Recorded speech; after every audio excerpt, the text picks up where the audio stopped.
I have decided to do something a little bit different. Now, I am in a Facebook group called Devin Townsend, funnily enough. You'll never guess what we like to talk about.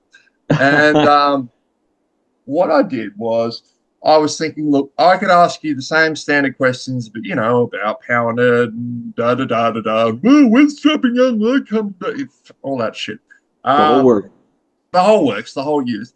Or Yeah. I could put the question to them and say, hey guys, what have you always wanted to ask Devin Townsend? So, Devin, that's exactly what I've done. Brilliant. Now, coffee, very important. Very important. First is from Simon Morey. And I like this question because I'm going to do my impression. He says, this sample, where's it from? Well, gentlemen, a great deal of money has been invested in this project and we can't allow it to fail. Where is From that from?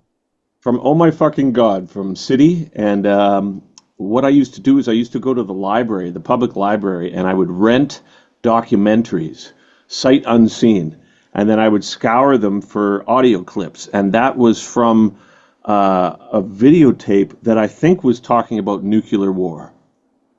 Ooh. Huh? Yes, because people were writing on that going, yeah, I have been scouring the internet for that, and I just can't find it. And that's probably why, because it's in some dusty VHS at the bottom of the Canadian Library, right? Absolutely, absolutely. Awesome. So Gus Clark would like to know, just basically, lately, what have you been listening to? What's the most recent thing you've had on loop for a little bit? Because this has grabbed you so hard. Well, my heavy metal credibility will be forever tarnished by my answer, but I've been listening to music from the 1910s. There's a playlist on Spotify called 1910s Music, and I've been listening to an album for the past maybe 6 months, maybe more, by an artist out of Los Angeles called Kioni, Kioni, and I forget it's the latest album that he's put out. I forget the name of it, but I've been listening to that one over and over again. And other than that, the only time I listen to anything heavy is when I mow the lawn. And last time I was mowing the lawn, I was looking for something that was just awful, and found a couple things actually. But really, it's like I listen to music that is akin to like the sound of a cat who had fallen asleep on a keyboard. And when he wakes up and does No, there's it's none the of that. Dillinger escape plan. He just never wakes up. I really like, because my mind is very active and because I do a lot of work that is intense, like little puzzles of sound. I tend to listen to things that are the opposite, things that are very chill and very minimal and very electronic with no lyrics and no vocals. Yeah, that's totally fair. Heavy metal, Uh, man.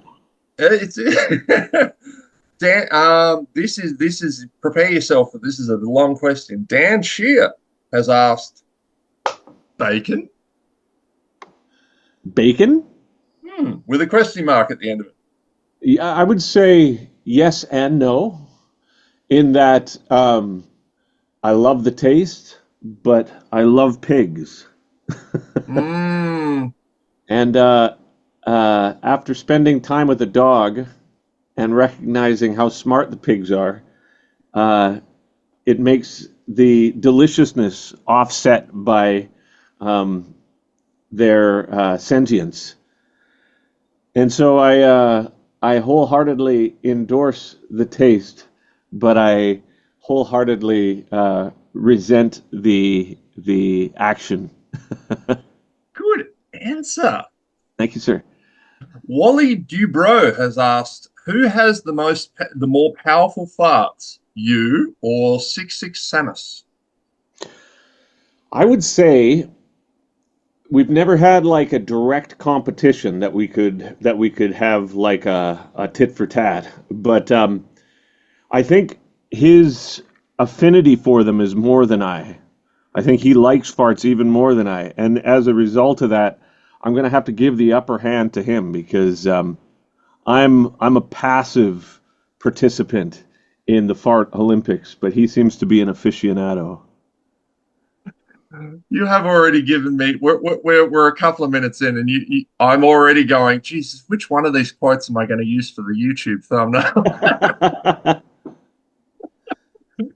Um, Mike Hill has asked a question that is very close to my heart because I've had gastro for the last 3 days, and it Okay. has not been fun. So Mike Hill is asking, what was the worst poop of your life? The worst poop of my life. Hmm. There's been there's been so many that I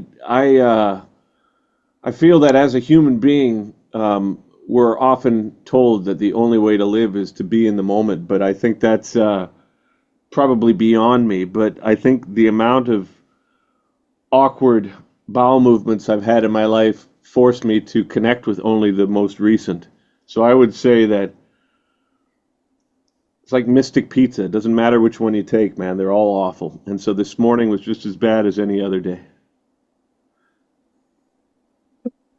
These poor people on the Zoom call are listening to this going, who the hell is this guy and why did we let him have a slot with dinner? Doesn't surprise me, brother. I'm good. um, Eric Nagy, apologies if I ruined your name, has asked, how do you keep your hands healthy after playing guitars for so many years? And he goes on to mention that he's in his 40s and he's had some issues with his claws. Yeah. I mean, I feel the same way about my hands that I do about my voice and about my hearing, and arguably much of the rest of my body. I think that age will change your physicality no matter who you are. And my technique in order to try and navigate that is to just work with what's left rather than rue what is missing, if that makes sense. Hmm. So my hands don't work as well as they used to, but I make them work for what I need. My voice doesn't work as well as it used to, but I make it do what I need. And I can hardly hear certain things in the ways that I once did, but your brain can work around that in a lot of ways. And so, fortunately, my tinnitus comes across as a hissing sound rather than like an actual loss of specific frequencies. Uh, So I just work with what's left, and I wholeheartedly encourage others to do the same because the options are limited.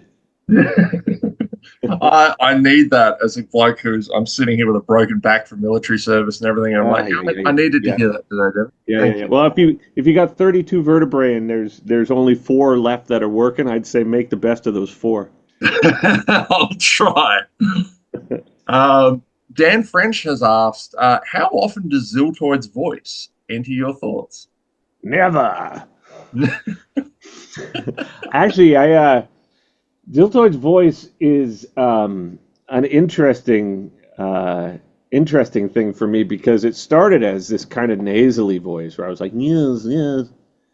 But then after a while, you just start looking at the character and the voice just appears and he was like, yes. And as a result of that, I don't think of that voice as being any different than mine, really. And so if I ever am in a mood where I feel vetted, then it's the only voice that's in my head in the first place, and I don't often recognize that things have changed. Lewis the Bank has asked if Power Nerd, best name ever, by the way, has Power Nerd been mixed in Atmos? Yes, it has. And it was my first attempt at Atmos in a new studio, and I only had 5 days to do the Atmos mix. So what I can wholeheartedly say is I get an E for effort, and that every subsequent Atmos mix that I do will be immeasurably better. So bear with me as I learn. I'll just use this to interject since we are actually tracking very well for time. So thank you for your effort. Of Um, course. that Bronwyn, of course, has hooked me up with with pre-access to the lovely Power Nerd, The lovely. and mate, that opening track just as someone who has an appreciation for all of your catalogs, but I'm a heavier soul, so my heart was Strapping Young Lad was quite literally one of the first heavy bands I ever heard when I was a child, and it just changed my life. I got mine Um, too. yeah, so that opening just guitar, like the intro of Power Nerd and that Yeah. fucking guitar tone of yours, dude. Like, Wicked, thanks. I mean, honestly, dude, I feel that Power Nerd is like a hard rock record for me. So, people are saying it's heavy again, but it's only heavy in the sense of hard rock, in my opinion. I haven't really veered too far back towards metal lately. But what tends to happen with me is I never know what I'm going to write, and so the chances of some metal surprising me in the future is probably quite high. But for the time being, yeah, Power Nerd, man. I love it. Where were okay? So, how old are your kids? 18. Oh, they're old, old. I thought you had Oh young yeah, kids. oh yeah, man. Yeah, and who's older than them is certainly I. Yeah, right. So you Yeah, don't have any young kids? Because I thought you had I do young not. kids. No, I Okay, mean, cool. time goes past pretty quick, and um, kids were born right around the release of the first Ziltoid record. So it's been that long, and since that time, yeah, man, everything. The kids have moved out, everything has changed, and we're on to the next phase.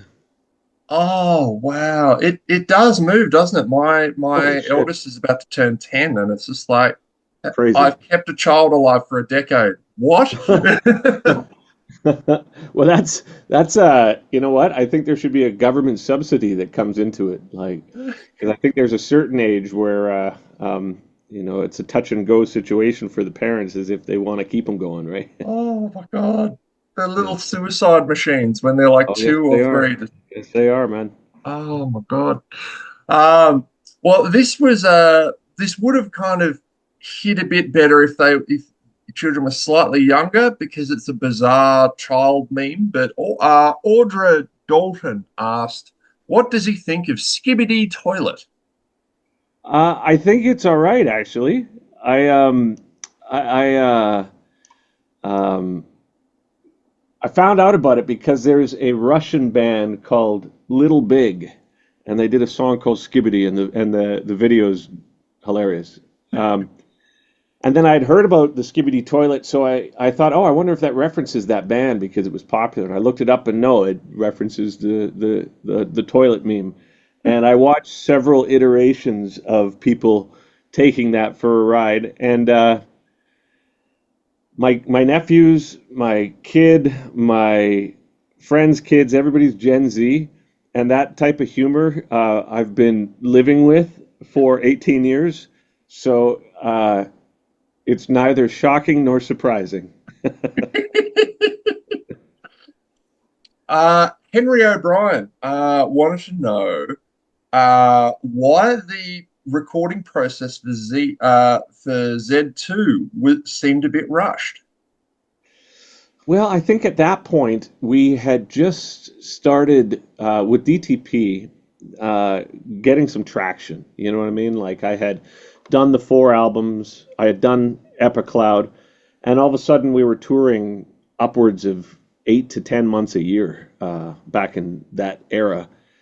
And the way that the industry works, in some sense, is that you have to have new product when you're touring. And we were touring so much that I didn't have enough time to really be at home and focus on the record in the ways that I had on others. So the recording process was very difficult for that because I was trying to expedite the process in a short amount of time. But at the end of it, I remember thinking, okay, so it was rushed, but it turned out in a way that I was at least comfortable with for the time. Yeah. Tom DT has asked, Oh, Devin, can you come to my wedding next month? Because my baby boy's name is Aaron Paul Devon. Aaron Baldet. Well, Let's see, what is next month? What are we in right now? We're in September? Yeah. Oh shit, no, tell them I'm really sorry. I've got rehearsals starting October 1st. We've got the orchestrator coming to Vancouver. We've got the choir director. We've got Keneally, Darby, and James coming in to learn the tracks. And then I've got to go to Sweden to track the drums for the Moth. So I'm afraid I can't come, but next time you get married, let me know, and we'll see where we're at then. uh, Joel Cunningham would like to know, can someone get licensed as an official power nerd? And if so, how would one do that? I think there is a process that one can go through to get accredited in such a way. But there's a vetting process that is fairly stringent, and that includes, things like how sensitive you are to smells, how much of a struggle you have to go through in order to do things that people around you seem to do effortlessly. And if you can quantify that in writing, and I don't know how many paragraphs it takes, but it was more than I expected, then I think that the accreditation process can be put forth. I'll try and see if I can put up a link, so because it can be done online, and just let me know how it goes.